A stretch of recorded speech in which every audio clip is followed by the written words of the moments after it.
चांद पर गए प्रज्ञान ने बड़ी खोज कर ली है। यह बहुत बड़ी खबर है। प्रज्ञान ने चांद के दक्षिणी ध्रुव पर ऑक्सीजन ढूंढ ली है। ऑक्सीजन ढूंढ ली है। हमारे नेबर हैं वो चांद पे चढ़ गए हैं। ठीक है। जो हमारे हैं वो हम अवाम पे चढ़ गए हैं। हालांकि सेंसर्स बहुत हैं चंद्रयान में, लैंड करना मुश्किल है। अच्छा, इसीलिए वहां पर लैंड करना जरूरी भी है।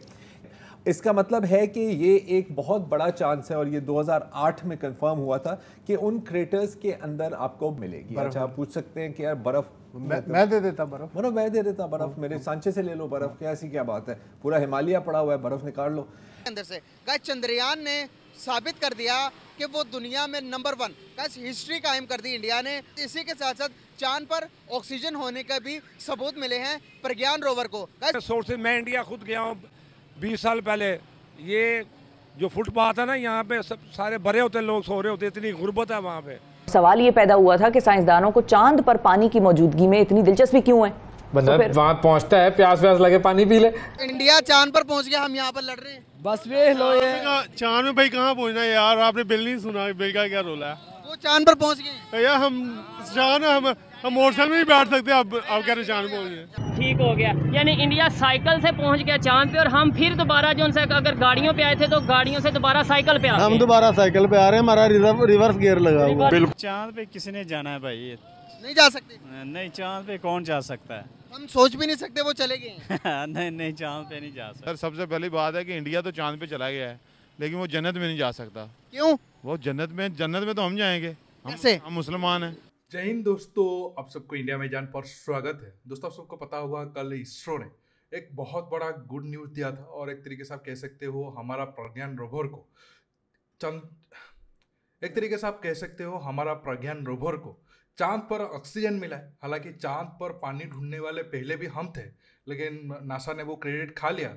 अब ऑक्सीजन मिलने का दावा हम कर दिए हैं और पूरे मीडिया में इस बात को लेकर चर्चा हो रहा है और पाकिस्तान में भी इस बात को लेकर खास तौर पर चर्चा हो रहा है। आप देखोगे पूरे क्लिप को।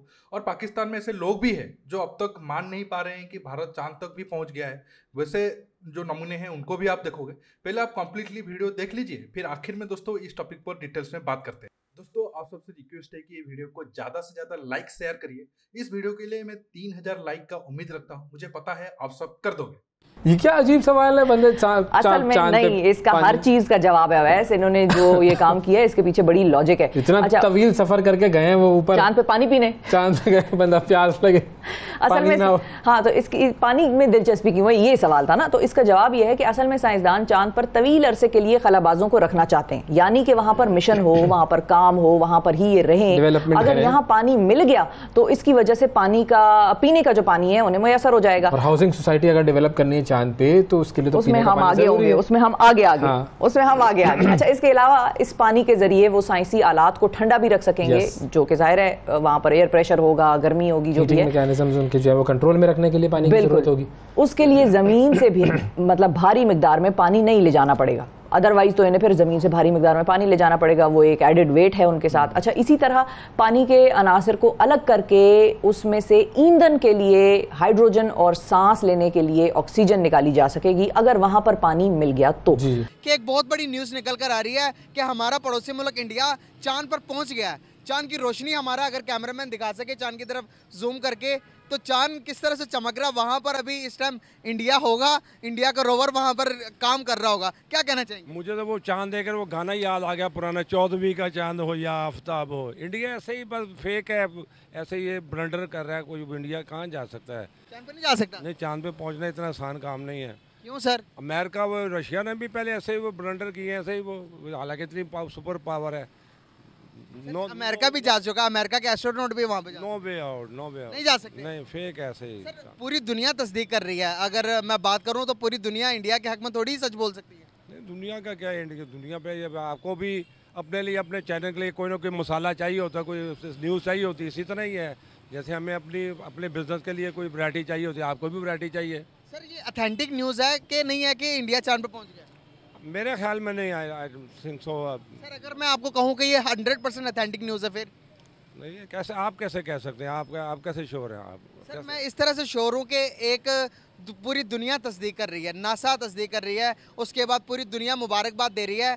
हर कोई कंट्री कह रही है कि भाई वो जा चुका। नासा जो है इंडिया का ज़ाहिर है अमेरिका से 6 उसके टर्म्स हैं, वो उसके साथ वो है तो यूरोपियन यूनियन, रशिया, तो ऐसा ही है। ये सारे यूरोपियन यूनियन भी तस्दीक कर रही है, रशिया भी तस्दीक कर रहा, वो सारे मिले में। पाकिस्तान अगर कहे तो फिर नासा तो बिल्कुल उनकी तस्दीक नहीं करेगा, क्योंकि ये जू लॉबी जो है ये सारे क्रिश्चियन ये मुसलमानों के खिलाफ हैं, ये एंटी मुस्लिम है। टू बी वेरी फ्रैंक, अब मुझसे आप इस तरह की स्टेटमेंट दो रही है ना, मैं इधर से जाऊँ तो मुझे वहाँ पे अरेस्ट हो जाऊँ मैं। आप कोई गलत बात कर रहे हैं? नहीं गलत नहीं, मैं तो सच बोल रहा हूँ। आज कहा मुस्लिम के अगेंस्ट है, पूरी दुनिया हमारे अगेंस्ट। आजकल जो सच बोलता ना वो उसी को पकड़ते, वो कहते ये बेवकूफ़ है। क्रेटर्स के अंदर आपको मिलेगी। अच्छा, आप पूछ सकते हैं कि यार बर्फ मैं दे देता बर्फ, मैं दे देता बर्फ, मेरे सांचे से ले लो बर्फ, क्या ऐसी क्या बात है, पूरा हिमालय पड़ा हुआ है, बर्फ निकाल लो।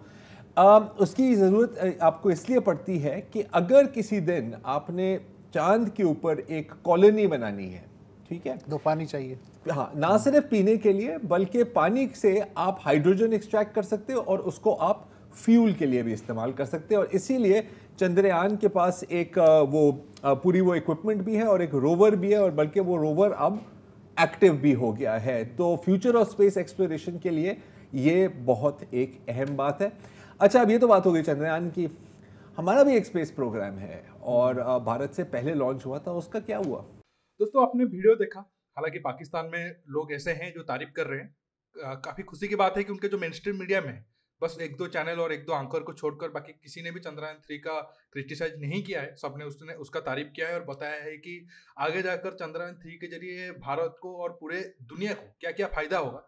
लेकिन पाकिस्तान के अंदर ऐसे जाहिल लोग हैं जो अब तक नहीं मान पा रहे हैं कि भारत ने चांद तक पहुंच गया है। एक तरीके से आप कह सकते हो 60-70% जो पाकिस्तान के पब्लिक होंगे वो शायद उनका सोच जैद हमीद जैसा ही होगा, वो जो लाल टोपी वाला था उसके जैसे होगा। इन लोग, आपके मन में सवाल होगा, ये लोग क्यों नहीं सोच पा रहे हैं कि भारत चांद तक पहुंच गया? क्या सिर्फ ये जेलसी है कि नहीं भारत हमारा दुश्मन है, भारत कुछ भी तरक्की नहीं कर सकता है, या फिर इसके पीछे और कुछ रीजन है? देखिए, ये तो एक रीजन है ही है, इसके पीछे ये एक रीजन है कि रिलीजन वाइज रीजन है। इनका मानना है कि चांद उनके लिए बहुत बड़ा पवित्र है, एरिया है, और वो इस एरिया में कोई भी लैंड नहीं कर पाएगा, क्योंकि ये लोग मानते हैं कि उनके अलावा बाकी जो भी है वो सब काफिर है, और जो काफिर है वो कैसे चांद तक पहुंच जाएगा? अगर आप देखोगे अब तक दुनिया का कोई भी इस्लाम रिलेटेड कंट्री चांद तक नहीं पहुंच पाया।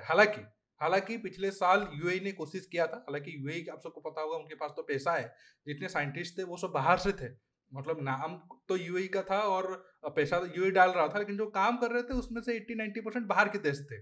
तो वो कोशिश किए थे, लेकिन वो लैंड नहीं हो पाया, फेल हो गया। अगर वो लैंड हो जाता तो आप देखते ये सारे जो अभी चिल्ला रहे हैं वो बोलते कि देखो यूएई हमारा इस्लाम का देश, इस्लाम वाला देश है, वो पहले पहुंच गया, बाकी तो सब फेंके वगैरह वगैरह। ये जो उनका सूर है वो बदला बदला हुआ नजर आता। लेकिन जो भी हो, ये लोग ऐसे ही चिल्लाते रहेंगे। इसी वजह से आज रो रहे हैं इलेक्ट्रिक बिल को लेकर। इलेक्ट्रिक बिल आज आप यकीन नहीं करोगे, भारत की कंपेयर में इनका मिनिमम 15 से 20 गुना या फिर उससे भी ज्यादा। मतलब ऐसे ऐसे लोग हैं जो बोल रहे थे कि उनको इलेक्ट्रिक बिल पर यूनिट 80 से 100 रुपया तक भी आ रहा है। आप सोच सकते हो वो देश कहाँ से 1947 से कहाँ से शुरू किया था और कहाँ आज पहुंच गया है, और आगे आने वाले 5 साल के बाद इनका हालत आगे और कितना बदतर होगा। दोस्तों, अगर आप पाकिस्तान की इलेक्ट्रिक बिल के ऊपर जो हंगामा चल रहा है उसके ऊपर कुछ वीडियो देखना चाहते हो तो नीचे कमेंट बॉक्स में कमेंट करके बताइए, और ये वीडियो को ज्यादा से ज्यादा लो दोस्तों लाइक शेयर करना बिल्कुल मत भूलिए। दोस्तों, रुकता हूं, बहुत जल्द और एक न्यू वीडियो के साथ मिलूंगा। नमस्कार, जय हिंद।